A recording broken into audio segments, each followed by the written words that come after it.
બજાર એ ભાવનાઓનો અરીસો છે, જ્યાં ભય અને લોભ બંને સાથે ચાલે છે. નમસ્કાર, આપ જોઈ રહ્યા છો સંદેશ ન્યૂઝ અને હું છું તમારી સાથે ચાર્મી. ગત સપ્તાહે શેરબજારે ફરી એકવાર સાબિત કર્યું કે અહીં દિશા કરતાં વધુ મહત્વ મિજાજનો હોય છે. વૈશ્વિક તણાવ, ક્રૂડના ઉછાળા અને વિદેશી રોકાણકારોની વેચવાલી વચ્ચે બજાર ચાલ્યું નહીં પણ ઝૂલ્યું. અને આ ઝૂલતા બજારમાં હવે આગામી સપ્તાહે શું કરવું એ સૌથી મોટો સવાલ છે. આ જ સવાલોના જવાબ રોકાણકારોને આપવા માટે અમારી આ વિશેષ રજૂઆત છે માર્કેટ મીટર.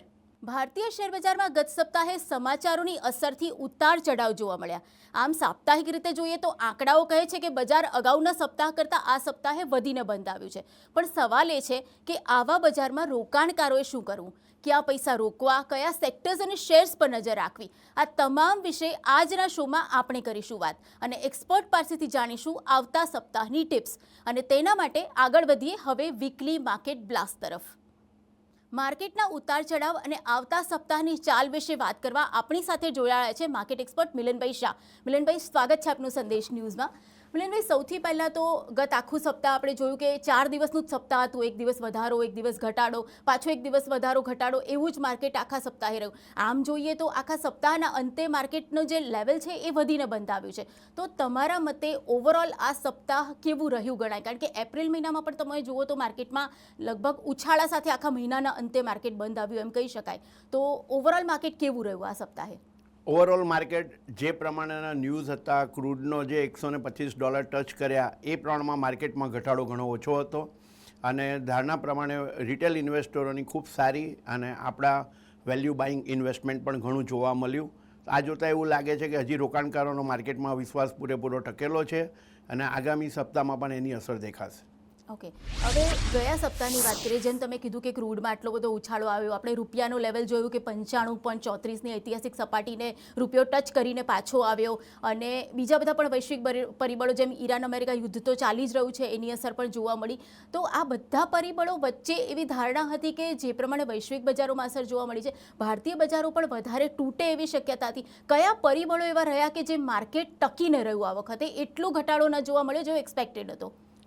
સૌથી અગત્યનું પરિબળ તો હું ડોમેસ્ટિક ઇન્સ્ટિટ્યુશનલ પરચેસ કહીશ કે આપણા રોકાણ જે મ્યુચ્યુઅલ ફંડમાં જે એસઆઈપીનો બહુ જ મોટો પ્રવાહ ચાલ્યો છે એના કારણે આપણા મ્યુચ્યુઅલ ફંડ પાસે પરચેસ પાવર ખૂબ વધ્યો છે.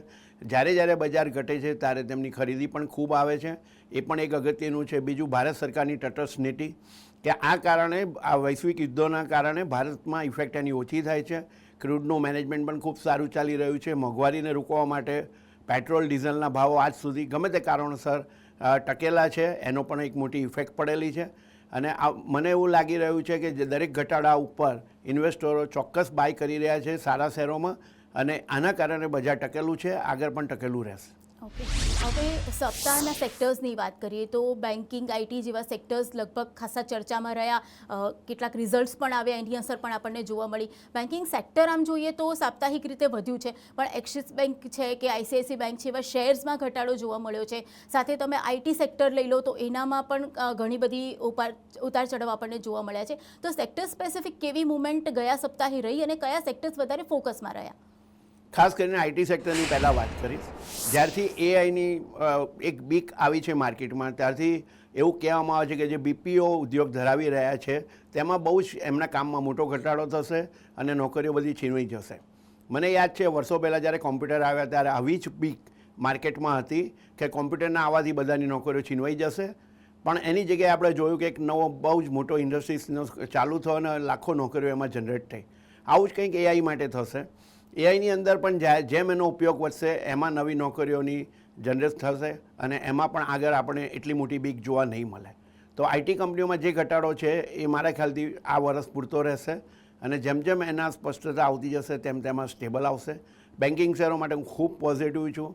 બધી જ બેન્કોના એનપીએ ઘટીને આવે છે. મોટાભાગની સારી બેન્કોના માર્જિન પણ સારા વધ્યા છે. નેશનલાઇઝ બેન્કોમાં એસબીઆઈ પણ ખૂબ સારું રિઝલ્ટ આપ્યું છે. આ જોતાં મને એવું લાગે છે કે બેન્કિંગ માટે ખૂબ સારું છે. જેવી વોર પૂરી થશે અથવા સારા ન્યૂઝ મળશે એવું બેન્કિંગ સેક્ટર માટે ખૂબ પોઝિટિવ છું. ઓકે, આ સિવાયના કોઈ સેક્ટર્સ અને શેર્સ કે જેના પર ગયા સપ્તાહે ખાસ ફોકસ રહ્યું હોય ને ઉતાર ચઢાવ જોવા મળ્યા હોય? ખાસ કરીને હું ડિફેન્સ સેક્ટરને અત્યારે લઈશ કે ડિફેન્સ સેક્ટરમાં ભારત માટે બહુ મોટી તક છે અને એમાં ભારતની કંપનીઓ માટે ખૂબ સારી તક છે, ખૂબ સારા ઓર્ડર્સ મળી શકે છે અને કંપનીઓનો આપણો માલ ઉપર લોકોને ભરોસો પણ છે. તો ખાસ કરીને HL છે, કોચિન શિપયાર્ડ્સ છે, આવી બધી કંપનીઓને ફ્યુચરમાં ખૂબ સારા ચાન્સીસ છે અને આ કંપનીઓમાં રોકાણ ચોક્કસ કરવું જોઈએ. આ સેક્ટરમાં પણ રોકાણ કરવું જોઈએ.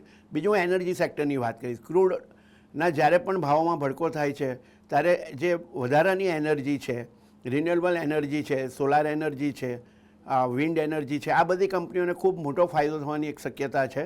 કારણ કે ભવિષ્યમાં જ્યારે ક્રૂડ નથી ત્યારે આ જ બધી એનર્જીમાંથી આપણને પાવર મળશે અને આપણે જીવવાની શક્તિ પણ એમાંથી જ મળશે. ઓકે, તો શેર બજારની આ ચર્ચા આપણે આગળ વધારીશું મિલનભાઈ, પણ સાથે સાથે હવે વાત કરીએ આ સપ્તાહના ઉતાર ચઢાવમાં તમારા કિસ્સા પર કેવી અસર થઈ એના પર.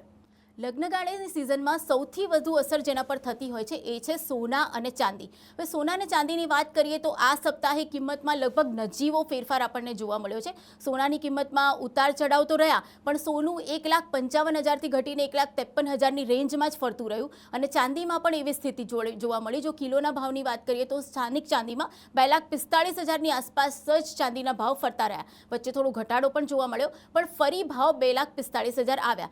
તો મિલનભાઈને આ વિશે પૂછીએ તો મિલનભાઈ, સોના અને ચાંદીમાં અત્યારે જે વોલેટાલિટી જોવા મળી છે, ક્યારેક ન્યૂઝ આવે તો ભાવ વધી જાય છે, યુદ્ધ હોવા છતાં પણ ભાવમાં ઉતાર ચઢાવ. જનરલી આપણે એવું જોયું છે કે સેફ હેવન સોનું ગણાય, એટલે જ્યારે પણ યુદ્ધ આવે ત્યારે સોનાના ભાવમાં ઉછાળો આવે, પણ આ વખતે કંઈક અલગ ટ્રેન્ડ આપણને જોવા મળી રહ્યો છે. તો આવનારા થોડાક સમયમાં, કારણ કે યુદ્ધ તો હજુ આપણને અસમંજસમાં જ છીએ કે પૂરું થશે કે નહીં, સોના ચાંદીના રોકાણકારોએ શું કરવું જોઈએ? અત્યારે લેવાનો તક ગણાય કે પછી માર્કેટથી દૂર રહેવું જોઈએ કે પછી SIP કરીને થોડું થોડું ઇન્વેસ્ટ કરવું જોઈએ? કઈ રીતે રોકાણકારો આગળ વધે? ચોક્કસ. મને પોતાને એવું લાગે છે કે વોર કદાચ જૂન એન્ડ સુધીમાં આપણને વોર અંગેના કોઈ સારા સમાચારો મળે અને એના પછીના 3 મહિનાની અંદર જે ગવર્મેન્ટોની ગોલ્ડની ખરીદી હતી તે ઘણી અટકેલી છે, જે લોકો ગવર્મેન્ટ રાહ જોઈ રહી છે ઘણા દેશોની, એ બધાની ખરીદી ખૂબ જ આવશે અને ઇન્વેસ્ટર્સોને 100% સોનામાં રોકાણ કરવું જોઈએ.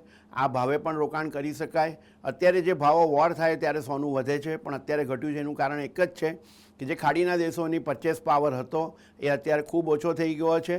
એના કારણે સોનાની ખરીદી ઘટી છે અને ખરીદી ઘટવાને લીધે ભાવો ટકેલા છે.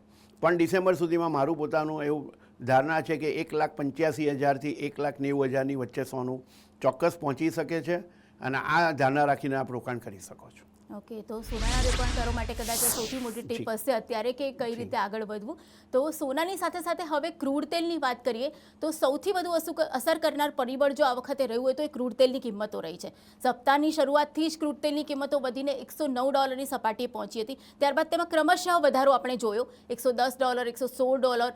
ગુરુવારે તો ક્રૂડની કિંમતો વધીને $125ની ઐતિહાસિક સપાટીએ 4 વર્ષની ટોચે પહોંચી ગઈ અને રશિયા યુક્રેન યુદ્ધ વખતે આપણે જોયું કે ક્રૂડ તેલની કિંમતો $130 ને પાર થઈ હતી. આ વખતે ફરીથી સખત ઉતાર ચઢાવ એક જ વીકમાં જોવા મળ્યો ને છેલ્લે જ્યારે ક્રૂડ બંધ આવ્યું ત્યારે લગભગ $109ની આસપાસની સપાટી એમાં જોવા મળી. તો મિલનભાઈ, ક્રૂડ વિશે વાત કરીએ તો ક્રૂડ તેલમાં આ જે ઉતાર ચઢાવ જોવા મળ્યા છે આપણને છેલ્લા ઘણા સમયથી જોવા મળ્યા છે. પેટ્રોલ ડીઝલના ભાવ સરકાર જેમ તમે કીધું એમ વધારવાની નથી એવી વાત થઈ રહી છે. તો ક્રૂડ તેલમાં આપણે કેવો સિનારીઓ આવનારા દિવસોમાં દેખાઈ રહ્યો છે? ચોક્કસ. અમેરિકા અને ઈરાન બંને દેશોને સમાધાન કરવું છે, પણ કોણ નમતું જોખે એની રાહ જોવાઈ રહી છે અને બંને દેશોને ખૂબ મોટા નુકસાન થઈ રહ્યા છે. આ જોતાં એવું માનું છું કદાચ કોઈ ફોર્મ્યુલા બંને વચ્ચે બની જશે અને સમાધાન જૂન સુધીમાં પૂરેપૂરું બહાર આવી જશે અને જૂન મહિનાથી સ્ટેબલ કિંમતો ક્રૂડની આપણને જોવા મળશે એવી શક્યતા છે. અત્યારે પોસિબલ છે કે ન્યૂઝ બેઝ ઉપર ક્રૂડ એક વખત $130 સુધી પણ પહોંચી શકે, પણ જે ગઈકાલે રાત્રે ઘટેલું ક્રૂડ છે $108 અત્યારે ટ્રેડ કરી રહ્યું છે, એ જોતાં એવું લાગે છે કે સોમવારે પણ 105થી 110ની વચ્ચે ક્રૂડ હોઈ શકે છે. ઓકે, તો ક્રૂડની સાથે હવે વાત કરીએ ભારતીય ચલણ એવા રૂપિયાની. તો રૂપિયાએ આ સપ્તાહે અત્યાર સુધીની સૌથી ઓલ ટાઈમ લો સપાટી દર્શાવી છે, જે 95.34ની ઐતિહાસિક નીચી સપાટી છે અને રૂપિયો જો કે ત્યાં રહ્યો નથી, પરત ફર્યો છે અને આપણે જોઈએ તો 94.84નો સાપ્તાહિક ક્લોઝિંગ લો આપણે રૂપિયામાં જોયો છે. પણ ગત સપ્તાહે જો આપણે એના આગલા સપ્તાહની વાત કરીએ તો રૂપિયો 93ની સપાટીએ હતો અને ફરી મજબૂતી એ વખતે દેખાતી હતી. ફરી હવે મજબૂતી રૂપિયાએ ગુમાવી છે, રૂપિયો નબળો પડ્યો છે. તો મિલનભાઈ, રૂપિયાની સ્થિતિની વાત કરીએ તો તમને શું લાગે છે કે આવનારા દિવસોમાં કઈ દિશા તરફ જશે અને એની જો સામાન્ય માણસ પર અસરોની વાત કરીએ તો કેવી અસર દેખાઈ શકે? મોંઘવારી આના કારણે ઘણી વધી શકે છે. ક્રૂડ આપણી સૌથી મોટી આયાત ક્રૂડની છે એના કારણે રૂપિયાની ડોલરની ડિમાન્ડ ખૂબ વધી રહી છે, એના કારણે રૂપિયો તૂટી રહ્યો છે. પણ જ્યારે આજે જે નવી વાત હમણાં આવી છે કે બ્રિક્સ કરન્સી એક જુદી બનાવવામાં આવશે, ડિજિટલ કરન્સી, એના કારણે ડોલરનું ઇમ્પોર્ટન્સ થોડું ઘટશે. અને ઘણા બધા આરબીઆઈ પણ ઘણા બધા સ્ટેપ લઈ રહી છે રૂપિયાને સ્ટેબલ કરવા માટે. જેવો આ વોરના કારણે જે ઇફેક્ટ છે એ પૂરી થશે તો હું માનું છું ઓરિજિનલ પાછો 90ની નીચે એટલે 88, 87ના ભાવની આજુબાજુ રૂપિયો પહોંચી શકે છે. લોંગ ટર્મ સ્ટેબલ થશે એ નક્કી છે. ચલો, ખાસ કરીને જે આયાતી માલ વાપરે છે અથવા તો આયાત કરે છે વસ્તુઓ, અને ખાસ કરીને વિદેશમાં જે લોકોને ફરવા જવું છે કે ભણવા જવું છે, એમના માટે થોડા સમય પછી આ યુદ્ધ પતે પછી એક રાહતના સમાચાર રૂપિયામાં મળી શકે એમ કહી શકાય. ચોક્કસ તો માર્કેટ વિશેની આ ચર્ચા આગળ વધારીશું, પણ હવે આવનારા સપ્તાહોના બજારો કેવા રહેશે એના વિશે માર્કેટ મંત્રમાં તો આપણી સાથે માર્કેટ એક્સપર્ટ મિલનભાઈ શાહ જોડાયેલા છે. મિલનભાઈ, વાત આપણે કરી રહ્યા હતા, આપણે ગયા સપ્તાહના બજારોની વાત કરી, સોના ચાંદી, ક્રૂડ અને રૂપિયાની વાત કરી. હવે આવનારા સપ્તાહમાં બજાર કેવું રહેશે એની થોડી વાત કરીએ તો તમને શું લાગે છે કે અત્યારે જે લેવલ છે, કેમ કે સેન્સેક્સ જો આપણે 77,000નું લેવલ આ સપ્તાહે તોડ્યું છે, તો નેક્સ્ટ તમને શું લાગે છે કે બજાર કેવું રહેશે અને સેન્સેક્સ નિફ્ટીના લેવલ્સ નેક્સ્ટ સપ્તાહમાં કેવા રહી શકે? અત્યારે જે એવું લાગે છે કે મંડે માર્કિંગ ઓપનિંગ તો પોઝિટિવ રહેશે, પણ પછી યુએસએ અને ઈરાનના જે ન્યૂઝ આવશે એના ઉપર માર્કેટની પ્રતિક્રિયા આવશે. પણ માર્કેટ પણ એ સમજી ચૂક્યું છે કે ગમે ત્યારે સમાધાન થશે અને એ બેઝ ઉપર એટલી મોટી ઇફેક્ટ નથી આવતી કે જે આવવી જોઈએ, અને બીજા માર્કેટો પર અસર આવે છે, આપણા માર્કેટ ઉપર એટલી અસર નથી આવતી.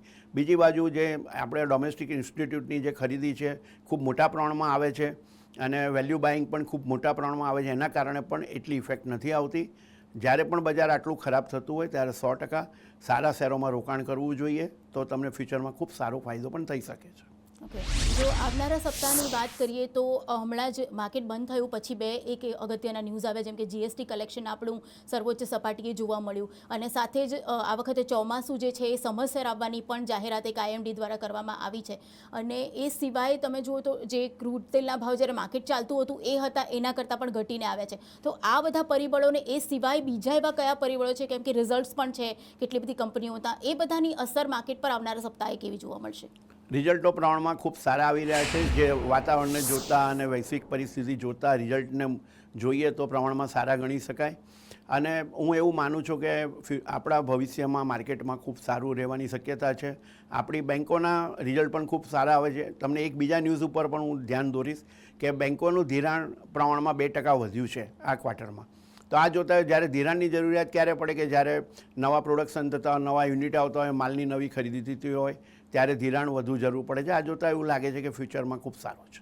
ઓકે, હવે આવનારા સપ્તાહના જો સેક્ટર્સની વાત કરીએ તો કયા એવા સેક્ટર્સ છે કે જેના પર રોકાણકારો ખાસ ફોકસ રાખી શકે, અથવા તો રિસ્ક છે કે જે સેક્ટર્સથી એમણે દૂર રહેવું જોઈએ આવતા સપ્તાહે? એક આઈટી સેક્ટરથી અત્યારે દૂર રહેવું જોઈએ, અને જો રિફાઇનરી સેક્ટરમાં રોકાણ કરવું હોય તો લોંગ ટર્મ સમજીને કરવું જોઈએ, કારણ કે આ ક્વાર્ટરનું રિઝલ્ટ પોસિબલ છે કે થોડું ખરાબ આવે. અને બેન્કિંગ સેક્ટર માટે ખૂબ પોઝિટિવ છું કે એનપીએ ખૂબ નીચા લેવલે આવી ગઈ છે અને આગળ ખૂબ સારું છે. બીજું મલ્ટીનેશનલ્સ કંપનીઓ, હિન્દુસ્તાન લીવરનું રિઝલ્ટ ગઈકાલે આવ્યું, ખૂબ સારું આવ્યું છે. આ જોતાં રૂરલ ક્ષેત્રની ડિમાન્ડ પણ ખૂબ વધી રહી છે. ઓકે, અને આ સાથે આવનારા સપ્તાહના જો શેર્સની વાત કરીએ તો ખાસ કરીને કયા એવા શેર્સ છે કે જેના પર રોકાણકારો નજર રાખી શકે, ને કયા એવા શેર્સ છે કે જેનાથી રોકાણકારોએ ખાસ કરીને ટ્રેડર્સે દૂર રહેવાની જરૂર છે? એક ડિફેન્સ સેક્ટરમાં આપ રોકાણ કરી શકો છો. HL ખૂબ સારી કંપની છે, એમાં આપ રોકાણ કરી શકો છો. બેન્કોમાં એસબીઆઈનું રિઝલ્ટ ખૂબ સારું આવ્યું છે અને માર્કેટ લીડર છે, તો એમાં પણ આપ રોકાણ કરી શકો છો. અને જેને ભવિષ્યમાં સૌથી મોટો ફાયદો થવાની શક્યતા છે L&T, કે આ બધા જે બાંધકામો જે ડિસ્ટ્રોય થયા છે એમાંથી ઘણા ખરા ઓર્ડર્સ L&Tને મળવાની શક્યતાઓ છે, તો L&Tનું પણ ભાવિ ખૂબ સારું લાગે છે. હિન્દુસ્તાન યુનિલિવરમાં પણ રોકાણ ચોક્કસ કરી શકાય. ઓકે મિલનભાઈ, આ સિવાય હજુ આપણે એસઆઈપી વિશે વાત કરવી છે, મ્યુચ્યુઅલ ફંડ વિશે વાત કરવી છે અને ETF વિશે પણ વાત કરી છે. ચર્ચા કરી રહ્યા છીએ માર્કેટ વિશે, માર્કેટ મીટરમાં, અને હવે જોઈએ રોકાણકારો માટેની સલાહ સ્માર્ટ મનીમાં. માર્કેટ વિશે ચર્ચા કરી રહ્યા છે અને આપણી સાથે મિલનભાઈ શાહ જોડાયેલા છે. મિલનભાઈ, આપણે માર્કેટની તો વાત કરી, પણ સાથે સાથે જો આવનારા સપ્તાહના થોડા કોશન્સ આપણે જો રાખવા હોય, ખાસ કરીને ટ્રેડર્સ માટે અને રોકાણકારો માટે, તો એમણે આવતા સપ્તાહે કઈ સ્ટ્રેટેજી સાથે કામ કરવું જોઈએ ટ્રેડર્સે? ટ્રેડર્સ માટે હું એક જ એડવાઇસ આપીશ કે ઓવરનાઇટ તમારું રોકાણ ન રાખશો. તમે જો ટ્રેડર્સ છો, મતલબ તમે ડે ટુ ડે ટ્રેડ કરો છો, તો તમારે દિવસના એન્ડ સુધીમાં તમારા ટ્રેડમાંથી નીકળી જવું જોઈએ, ઓવરનાઇટ ન રાખવું જોઈએ, કારણ કે કોઈ એવા ન્યૂઝ આવી શકે કે જેના કારણે બીજે દિવસે બજાર ખૂબ વધી શકે કે ઘટી શકે. અને લોંગ ટર્મ ઇન્વેસ્ટરે દરેક એટલું યાદ રાખવું જોઈએ કે 10% બજાર ઘટે છે તો તમારી ટોટલ કેપિટલના 20-25% આપ રોકાણ કરી શકો છો. આના માટે સેફ છે. વધારે છેલ્લા ભાવે કોઈ નથી લઈ શકતું કે સૌથી ઉપરના ભાવે કોઈ વેચી શકતું નથી. ઓકે, હવે માર્કેટ બાદ આપણે મ્યુચ્યુઅલ ફંડ્સની વાત કરીએ તો તમારા મતે શું લાગે છે કે અત્યારે જે માર્કેટ છે એમાં મ્યુચ્યુઅલ ફંડ્સમાં કોઈને નવું ઇન્વેસ્ટમેન્ટ કરવું હોય તો એ કરવું જોઈએ અત્યારે, એને કઈ રીતે કરવું જોઈએ? લમસમ અમાઉન્ટ ઇન્વેસ્ટ કરવી જોઈએ કે એસઆઈપીથી ઇન્વેસ્ટમેન્ટ કરવું જોઈએ? તમારું શું મત છે? તમારી પાસે જો પૂરતું ફંડ છે તો તમારી ટોટલ કેપિટલના 50% આપ લમસમ ઇન્વેસ્ટમેન્ટ કરો, કારણ કે આપણે જોઈએ તો બજાર જે પ્રમાણમાં નીચું 10%થી વધારે નીચું આવેલું છે તો આપ ચોક્કસ એમાં 25%થી 50% રોકાણ કરી શકો છો. એસઆઈપી મંથલી ઇન્વેસ્ટમેન્ટ છે. આપની એક ડેટ નક્કી કરી આપણી એક રકમ જે લોંગ ટર્મ મતલબ 10 વર્ષ, 15 વર્ષ, 20 વર્ષ આપ ચલાવી શકો છો, એને હું લોંગ ટર્મ કહું છું. આજની ભાષામાં 1 વર્ષને હું લોંગ ટર્મ નથી કહેતો. તો આ પીરિયડમાં તમારી રકમ 12% દરે વધવાની શક્યતાઓ છે, જે જૂના રિપોર્ટ સાબિત કરે છે. મ્યુચ્યુઅલ ફંડમાં કોઈ ગેરંટેડ રિટર્ન નથી, પણ જે અત્યાર સુધીનો આપણો ટ્રેક રેકોર્ડ છે એવું બતાવે છે કે લોંગ ટર્મ ઇન્વેસ્ટમેન્ટમાં 12% 18% સુધીના રિટર્ન આવેલા છે. લાર્જ કેપ, મિડ કેપ અને સ્મોલ કેપમાં આપ વેચીને રોકાણ કરી શકો છો. ઓકે, અને ખાસ કરીને જે લોકોનું અત્યારે મ્યુચ્યુઅલ ફંડમાં રોકાણ છે તો એમને શું સલાહ આપશો કે આ જે અત્યારે, કારણ કે જે પ્રકારની વોલેટિલિટી માર્કેટમાં ચાલી રહી છે, બધાને અસમંજસ છે કે અત્યારે જેમ કે ખાસ કરીને ઇક્વિટીના મ્યુચ્યુઅલ ફંડ્સ હોય તો એમાં રોકાણ યથાવત રાખવું જોઈએ કે પછી અત્યારે નીકળી જવું જોઈએ? કયા પ્રકારના મ્યુચ્યુઅલ ફંડ્સ અત્યારે પસંદ કરવા જોઈએ? રોકાણ ક્યારે આવી રીતે આવા કોઈ બી સેશન્સ આવે, આવું કંઈ પણ આવે ત્યારે રોકાણ, મેં કોરોના વખત બી ઘણા મારા ઇન્વેસ્ટરોને કહ્યું હતું કે આ રોકાણનો ખૂબ સાચો સમય છે અને તમે સારી સ્ક્રિપ્ટોમાં રોકાણ કરો. અત્યારે પણ હું એ જ કહીશ કે રોકાણનો ખૂબ સાચો સમય છે. ગભરાઈને આપ એસઆઈપી બંધ કરો છો અને જ્યારે બજાર વધે છે ત્યારે તમને અફસોસ જ રહેશે, બીજું કંઈ જ નહીં. એના કરતાં અત્યારે નીચા ભાવે તમને યુનિટ એલોટ થશે. તો એસઆઈપી લોંગ ટર્મ ઇન્વેસ્ટમેન્ટ છે, એની ઇફેક્ટ તમને એટલી મોટી આવવાની જ નથી. તો તમારું રોકાણ ગભરાયા વગર ચાલુ રાખો અને આ માર્કેટમાં થોડીક હિંમત સાથે તમે કામ કરશો તો ખૂબ સારું અર્નિંગ થશે. અને સેક્ટરમાં હું કહીશ કે મિડ કેપ અને સ્મોલ કેપમાં થોડું રોકાણ અત્યારે કરવું જોઈએ. ઓકે, અને મિલિંદભાઈ આ સિવાય ઇટીએફની વાત કરીએ તો ઇટીએફમાં છેલ્લા 1 વર્ષમાં આપણે જોયું છે કે 2025-2026ના નાણાકીય વર્ષમાં ખાસ્સો એવો ઇન્ફ્લો ઇટીએફમાં આવ્યો છે. લોકોનું ઇટીએફ તરફનું જે વલણ છે એ બદલાયું છે, પોઝિટિવ આખો એટીટ્યૂડ આવ્યો છે, રોકાણકારો આકર્ષાયા છે. તો ઇટીએફને લઈને તમારી શું સલાહ રહેશે? ઇટીએફને લઈને હું પોતે કહું તો હું પોતે પર્સનલી એમાં ઇન્વેસ્ટમેન્ટ મારું નથી જરા પણ ઇટીએફમાં જે ઇન્વેસ્ટર રોજબરોજ ધ્યાન નથી આપી શકતા એમને ચોક્કસ રોકાણ કરવું જોઈએ. મોટાભાગનું ફંડ કોમોડિટીઝમાં ઇટીએફમાં ઘણું આવે છે, ગોલ્ડ, સિલ્વરમાં અને ઇક્વિટીઝમાં પણ અમુક ઇટીએફ ચાલે છે. મ્યુચ્યુઅલ ફંડ પણ એફઓએફ ચાલે છે. તો આ બધાની અંદર એક્સપર્ટાઇઝ તમને એનો લાભ મળે છે અને ઇટીએફમાં ગોલ્ડ, સિલ્વર તો ખરેખર બધાને ખૂબ સારું રોકાણ કમાવી પણ આપ્યું છે. તો આ જોતાં ઇટીએફમાં પણ એક નાના રોકાણ ચોક્કસ કરવા જોઈએ. ઓકે, તો મિલનભાઈ આ ચર્ચાને આપણે આગળ વધારીએ અને ખાસ કરીને એકદમ ટૂંકમાં છેલ્લે જતાં કેટલાક સવાલોના જવાબ મિલનભાઈ પાસેથી લઈ લઈએ રેપિડ ફાયર રાઉન્ડમાં. મિલનભાઈ, આવતા સપ્તાહ માટે જો વાત કરીએ તો તમારું શું મંતવ્ય હશે? બેન્કિંગ સેક્ટર કે પછી IT sector? Banking sector. Okay, હવે સ્ટોક સ્પેસિફિક કે sector specific? Stock specific. Okay, અને માર્કેટ કયા પ્રકારનું મૂવમેન્ટ કરશે? વૈશ્વિક બજારોની ચાલ કે સ્થાનિક સમાચારો? સ્થાનિક સમાચારો જોડે વૈશ્વિક ન્યૂઝ આ વોરના તો ખરા જ. ઓકે, ઇક્વિટી માર્કેટ કે SIP mutual fund? Equity market. Okay, ગોલ્ડમાં અત્યારે વેટ એન્ડ વોચની સ્થિતિ કે બાઇંગ ઓપોર્ચ્યુનિટી? લોંગ ટર્મ હોય તો અત્યારે બાઇંગ ઓપોર્ચ્યુનિટી. ઓકે, અને ટ્રેડર્સ તરીકે કામ કરવું અત્યારે કે લોંગ ટાઈમ ઇન્વેસ્ટર્સ તરીકે વધારે અત્યારે માર્કેટ? લોંગ ટાઈમ ઇન્વેસ્ટર્સ, મેં અગાઉ કહ્યું તેમ ટ્રેડર્સે ડે એન્ડ પર ક્લિયર થઈ જવું જોઈએ. ઓકે, અને શેર્સ એવા કે જેના પર નેક્સ્ટ વીકમાં ફોકસ? મેં હમણાં જ જણાવ્યું તેમ HAL છે, SBI છે, L&T છે અને બે મારી પસંદગીની કંપની અત્યારે કહું તો એક યસ બેંક, જાપાનીઝ મોટી કંપનીએ રોકાણ કર્યા પછી યસ બેંક ખૂબ જ આ ભાવે એટ્રેક્ટિવ છે અને IDFC બેંકના જે ફ્રોડના નુકસાન પછી પણ ખૂબ સારા રિઝલ્ટ આવ્યા છે. Okay Milanbhai, thank you very much. તમે સ્ટુડિયોમાં આવ્યા અને ખૂબ જ સારી માહિતી દર્શકોને આપી. એક પોઝિટિવ કદાચ સંદેશ લઈને દર્શકો જોશે, રોકાણકારો ખાસ કરીને સોના ચાંદી અને શેર બજાર બંને માટે. આભાર આપનો. તો કુલ મિલા કે આવતા સપ્તાહે પણ બજારો વૈશ્વિક સમાચારો અને સ્થાનિક ત્રિમાસિક પરિણામોની અસર એના પર જોવા મળશે. બજારમાં સમજી વિચારીને રોકાણ કરજો, એ જ સલાહ નિષ્ણાત આપી રહ્યા છે. તો તમે પણ સ્માર્ટ રોકાણકાર બનો અને માર્કેટમાં સાવધાની વર્તો. અત્યારે માર્કેટ મીટરમાં બસ આટલું જ. આવતા સપ્તાહે નવી અપડેટ સાથે ફરી મળીશું. ત્યાં સુધી જોતા રહો સંદેશ ન્યૂઝ.